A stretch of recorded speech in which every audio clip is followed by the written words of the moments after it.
short vid recommending a version of Rust Legacy that currently works correctly as a client. This one is called RustLeak, the GamerZone version.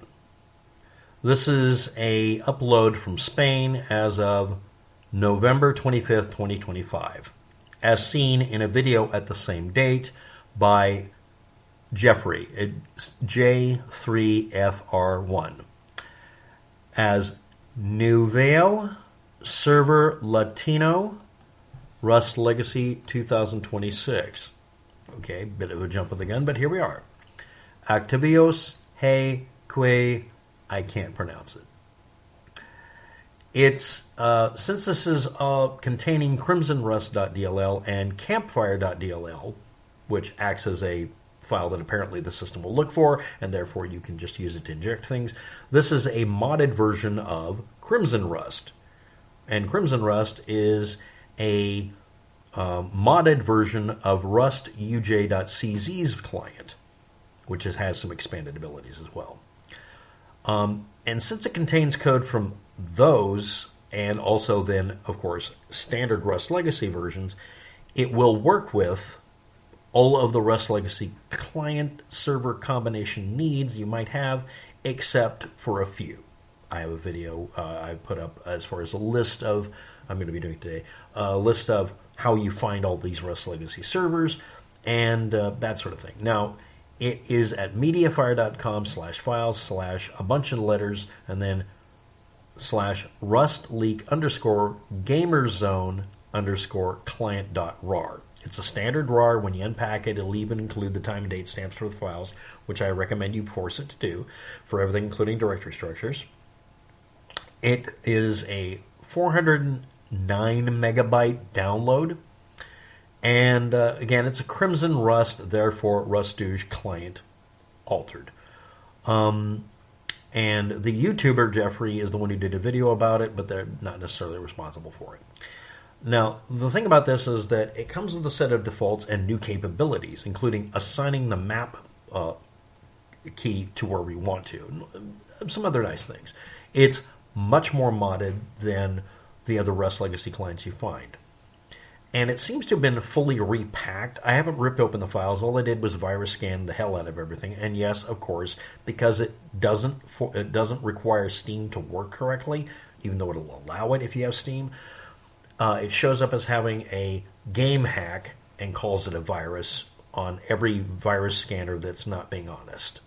So, user beware, don't download it unless you're willing to do your due diligence, virus scan the damn thing.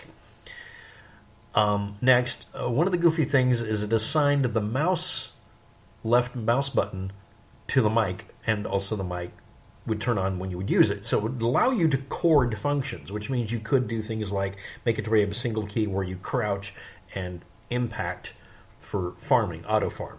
But anyway, what this meant was that every time I clicked anything in the menu or fired a weapon or pushed a button, it would turn on the microphone, and whatever sound was going on my side would leak through and they'd be confused by it. I also saw some noobs running around where they go around and they were like manually clicking the button, click, click, and you could hear them go, and you could hear their voice. So it was kind of entertaining.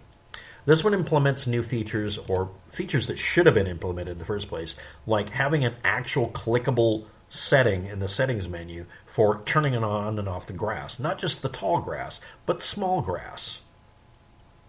A bunch of features and enhancements that should have been in there in the first place, because if you're not aware of it, this video game, Rust Legacy, that came out in 2013 December and was only up till 2016 December only, had a bunch of things turned on by default that made it to where the game would just run horribly. Implementing features that were things that the creators at Facepunch, specifically Gary, really wanted, like having tall grass so you could crouch down and hide. Well, that would have been great, except it was so poorly optimized and badly implemented that most people shut it off as soon as they had an opportunity. That, and also things like turning on video sync so the blasted thing works correctly. One of the reasons I can't normally make a video with Rust Legacy 2013 version with the zombies is because I can't get it to sync up with the video grabber.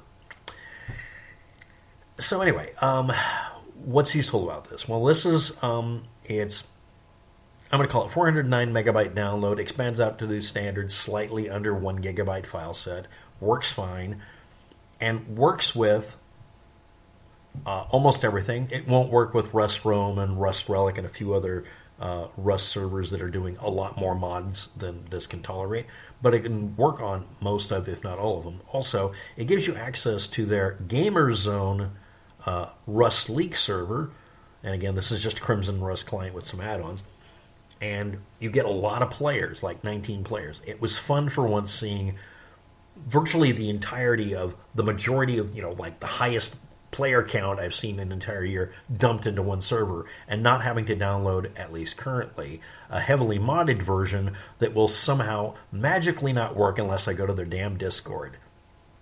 Yes, I'm talking about Rust Relic, Rust Roam, and all of the other Rust-alikes. Also, it really bothers me that Crimson Rust, the actual download for their Crimson Rust client, the one I got, suddenly now requires I go through some hoops.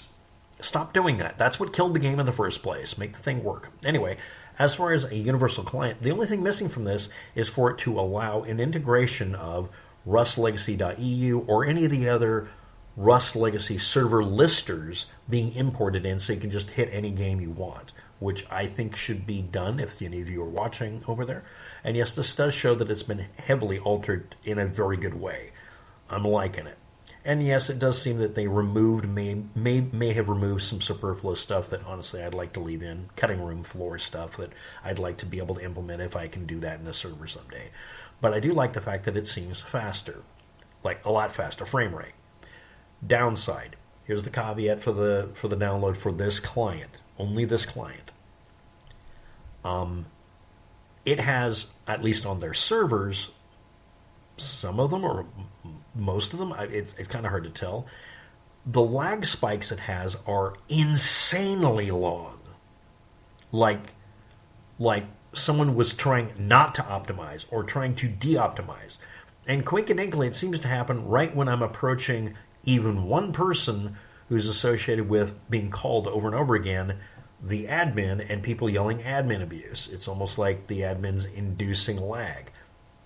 I don't think so. I think it's a bad optimization because, again, this looks like they tore it apart and rebuilt the damn thing, trying to fix a bunch of problems, and succeeded. But I get lag spikes that last 5 seconds on a high-speed connection. Granted, there were 19 players, and most servers only have 3, so that could be it. I don't know.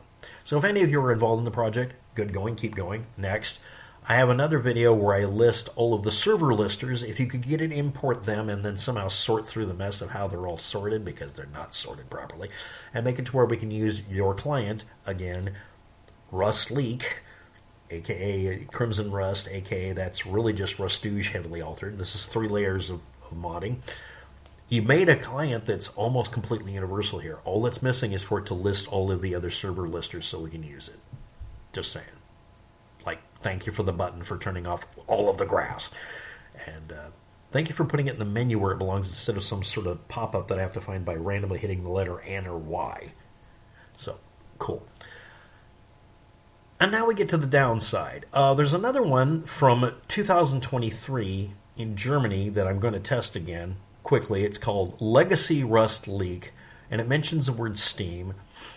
And it was 2023, May 29th and 28th, and it's a German upload, and it's 420 megabytes, nice, and then when you download it and extract it, it turns into a thing. It has corrupt files in it. Now, I'm pretty sure that I've tried it again, but I'll do it again, but as of now, it's a broken download, but it has a similar name to it. So I'll include the link to it and say, bad download right now, as far as I know. And I did it twice and it's still screwed up, so I don't know what's going on here. I'll test it again. Maybe it was the server screwing up, but it's listed as being at MediaFire, and it's been there since 2023, so I don't really see how that could happen, but I'll try it again. It's possible it got a fuck up. But then why would WinRAR extract it completely cleanly? Maybe WinRAR was being stupid and ignoring it. Don't know. As per all of these, I only recommend them if I was able to check to make sure they did not have viruses in them that were detectable with a virus scanner. That doesn't mean that they don't have malware or some subterfuge going on behind your back, or they're doing privacy-violating behavior. They might be. But anyway, this is a good step in the correct direction. It's only missing a couple of things. Here we go, the suggestions at 10 minutes and 5 seconds. It needs to have us being allowed to put a map in a directory and substitute the map in it, like we can do with rustlegacy.eu's version, because I like customizing my map, because the map's useful. It's an informational schematic map. It's good, but I like the overhead view map better, personally. Just one little quibble. I can figure out how to alter it. Next, since that would require that you just insert an instruction that says, look for this file in the directory and just use it, and we can screw it up and mess with it or erase it and still have it cooperate, or have it be just adjunct to the one that's built in. It'd be better if it's external. You could also make it to where there's an external text file, hint, hint, of server lists where we could find the other servers. Because at this point, what's needed for this game to not die, if we care about it, some of you do, some of you don't, is that it let us list every server that we can find by finding lists of servers and just adding them in. And unfortunately, that means the programmer would have to grab basically a web page of data, sort through it to find what's visible, get the text data, and then have it organized by reorganizing by just finding the IP address, otherwise known as the domain name and port number, and the name it uses on the server. Also, this version apparently removes like the favorites and other functions that are superfluous. Those superfluous tabs that were there could be where we could put the other server listers. I don't know. I'm just spitballing here. Anyway, again, this one is the GamerZone RustLeak Rust Legacy client, not the other one from 2023 that doesn't seem to work very well or at all as far as I can tell now. It does work well. It was put out really recently, like less than a week ago. And I've been having a lot of fun with it because a lot of people are playing on it. And all of the other clients need to kind of maybe play catch up here.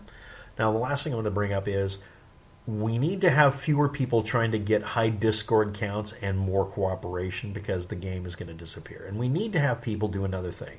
All of you modders who figured out how to do all these things, this game is going to die if you don't release information on how you did it.